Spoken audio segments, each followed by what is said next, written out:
Bonjour à tout, bonjour à tout le monde et bienvenue dans cette nouvelle vidéo sur la forteresse de solitude. Et aujourd'hui, on va parler des Wildcats.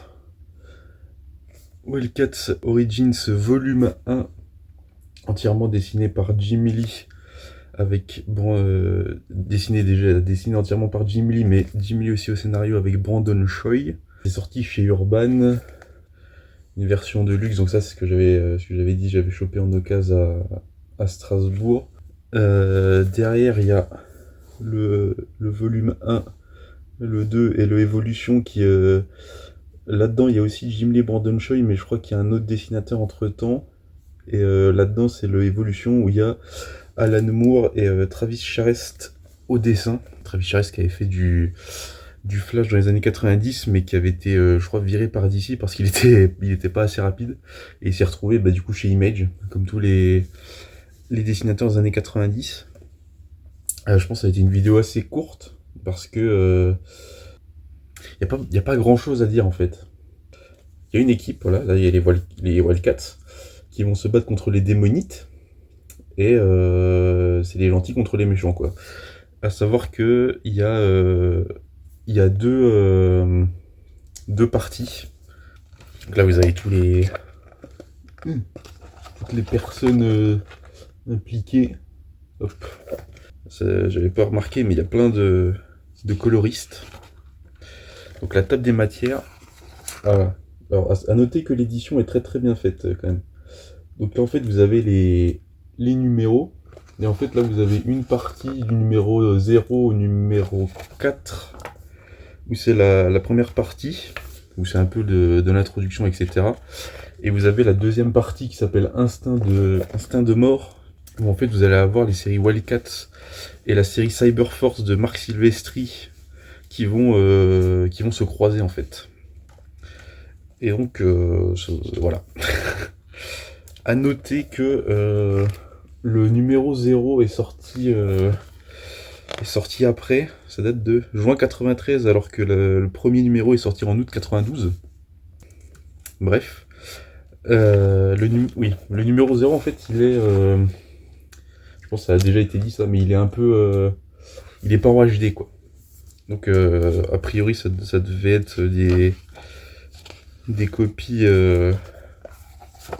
des copies pas très HD. À savoir que c'est Brandon Routh. Bon, non, ça c'est l'acteur de Superman. Brett Booth qui dessine le numéro 0, qui est du coup scénarisé par Jim Lee et Brandon Choi. Je vais vous montrer, tiens, le personnage qui s'appelle Void.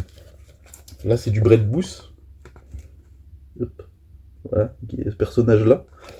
Maintenant, je vais aller chercher une illustration de Jim Lee pour montrer. Voilà. Et là, c'est du Jim Lee. Il n'y a pas beaucoup de différence. Mais je crois que je vais vérifier ça, mais il me semble que en fait c'est le... Ah non, c'est pas le même, c'est pas le même encreur, mais le dessin est très similaire. C'est pareil, quand on passe sur Marc Silvestri, il n'y a pas beaucoup de changements. Donc, on va faire la liste déjà. Donc là, vous avez les Wildcats. Ici, c'est Marlowe, qui est le chef, le milliardaire qui finance du coup les Wildcats.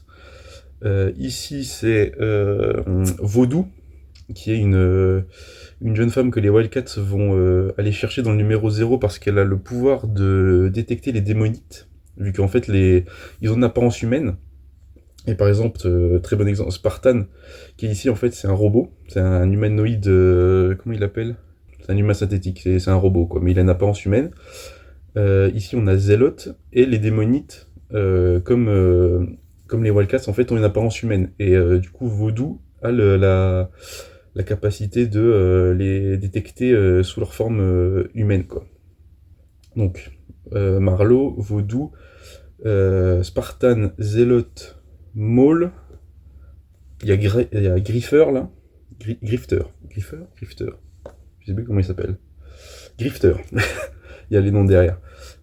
Ici c'est Warblade, oui je crois que c'est ça, Warblade, et derrière là du coup on a Void en petit, qui fait un peu penser à l'ingénieur dans The Authority, qui est qui est là-haut que vous voyez pas, qui sera aussi sur la chaîne vu que j'ai chopé le tome 2. Et ça, je vais vous en parler quand je lirai le tome 2. Donc toute cette joyeuse équipe va aller chercher, dans le numéro 0, va aller chercher Vaudou pour détecter les démonites et les empêcher de mettre leur plan à exécution, qui est, je crois, de contrôler la Terre.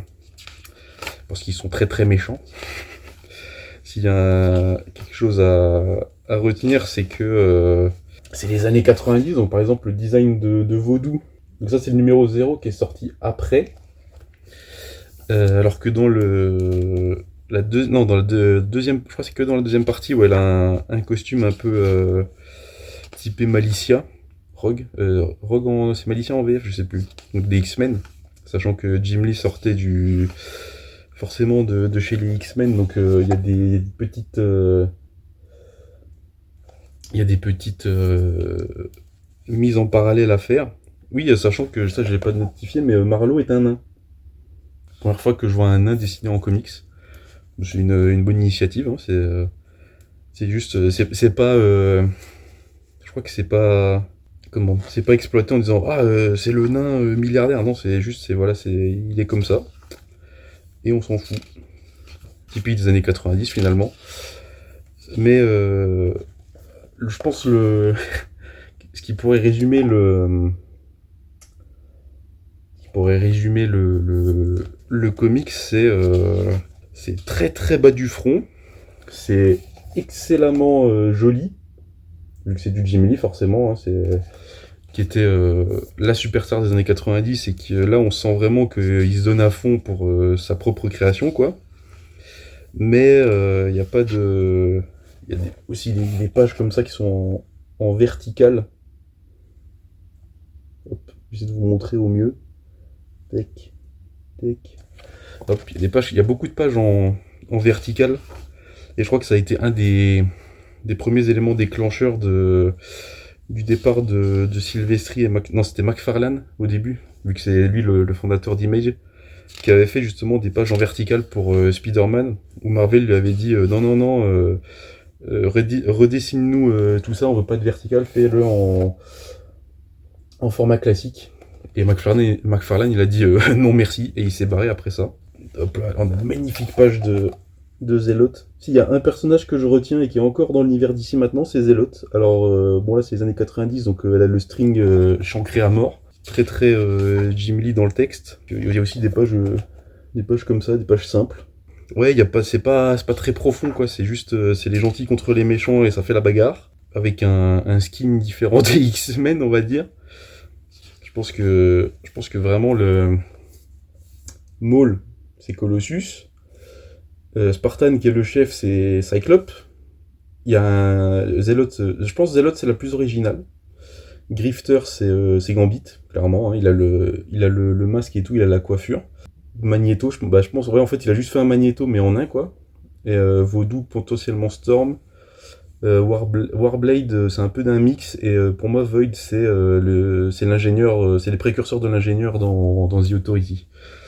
Bref.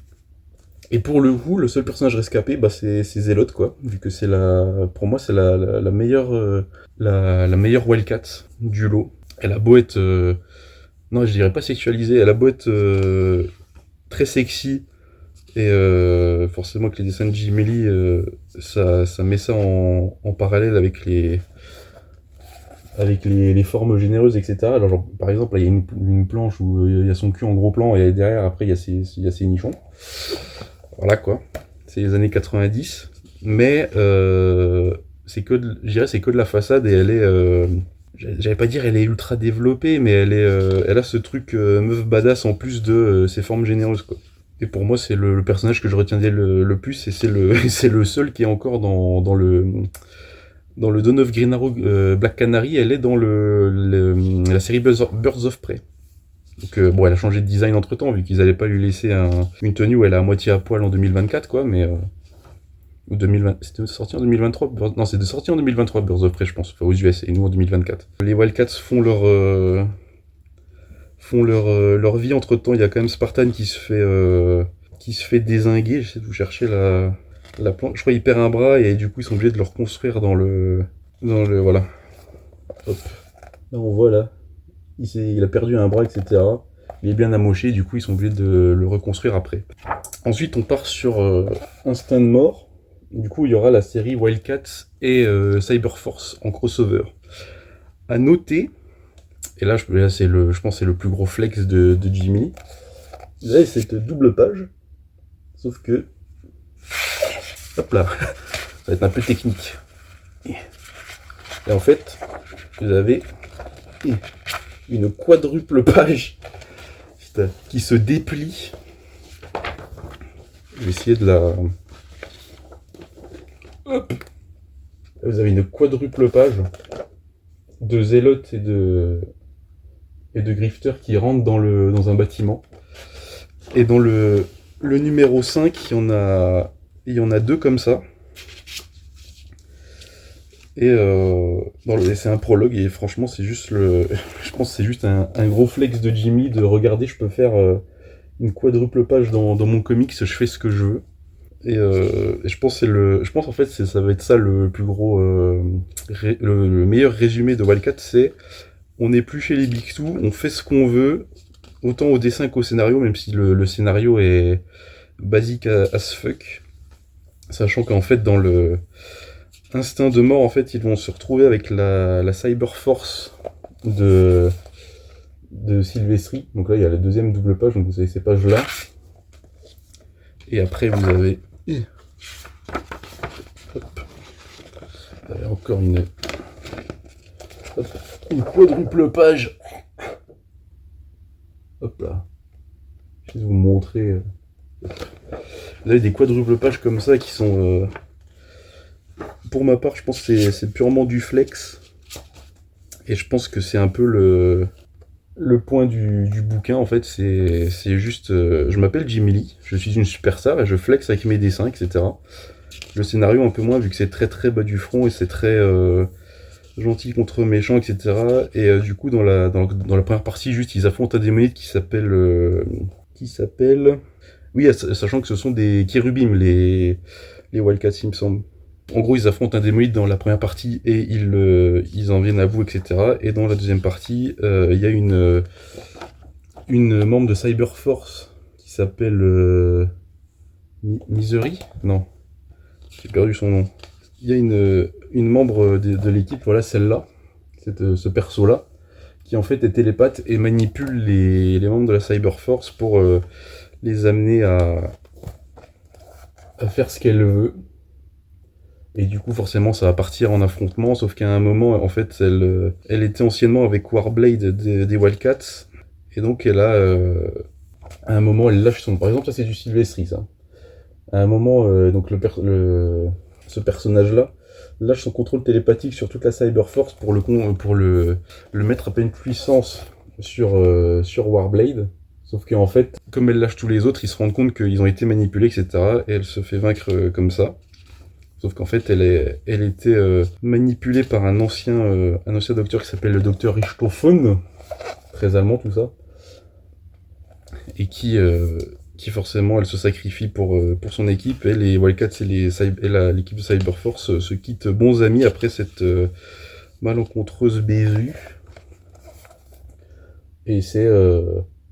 malgré tout, j'ai quand même bien aimé le lire. Alors je sais pas si c'est parce que c'est dessiné par Jimmy Lee et Silvestri qui ont le même style. Je sais pas si ça avait été quelqu'un d'autre. Je sais pas si j'aurais autant apprécié. À noter que ce personnage-là, pour moi, c'est Psylocke. Hein.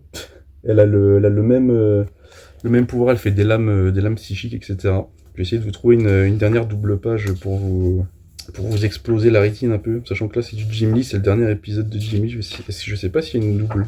Ah si, bah hop, paf, Warblade qui revient d'entre les morts, voilà. À noter que, hop, à la fin vous avez la version ancrée du premier numéro, puis après vous avez les classiques bonus, et forcément Jimmy n'a pas pu s'empêcher de faire du maillot de bain, voilà, avec Zélote en premier plan. Zélote qui est le personnage le plus sexy et le plus badass à la fois, c'est très perturbant des fois. Est-ce que je vous recommande de lire les Wildcats? Si vous aimez Jimmy Lee et que vous êtes un peu compétitif sur Jimmy Lee, oui. Si vous cherchez quelque chose de très bourrin et très bas du front, oui. Si vous voulez découvrir un peu les débuts d'Image, oui. Ou alors si vous voulez juste... Sachant que c'est 31 balles, le volume 1 et le volume 2, et le Alan Moore Travis Charest Wildcats Evolution, ça doit être 36 balles avec l'augmentation de prix de Urban. Bref. Donc c'est un bon divertissement, mais c'est pas dans les meilleurs comics que j'ai jamais lus, quoi. Et la semaine prochaine, on va parler du Docteur Fatalis, Jour de Fatalisme de Green. Alors c'est Green avec un E à la fin, et Hickman. Alors je crois que c'est scénarisé par Hickman et Green et dessiné par les deux, il me semble. Mais du coup, on va parler de ça, et j'ai très hâte parce que Hickman sur Doctor Doom, c'est incroyable. Je suis en train de lire Times Run Out, où il y a justement du Doctor Doom avec Hickman, et je crois que c'est la meilleure écriture du Doctor. Enfin, j'ai pas lu beaucoup de Doctor Doom, mais juste ça, c'est parfait, quoi. Donc voilà, on va parler de ça la semaine prochaine. Donnez-moi votre avis si vous avez lu déjà Fatalis ou les Wildcats. Peut-être si vous avez lu les 3 tomes. Et on se retrouve la semaine prochaine. N'oubliez pas de vous abonner, de liker, de partager la vidéo, etc. De mettre la cloche, tout ce qu'il faut, machin. Et à la semaine prochaine. Ciao.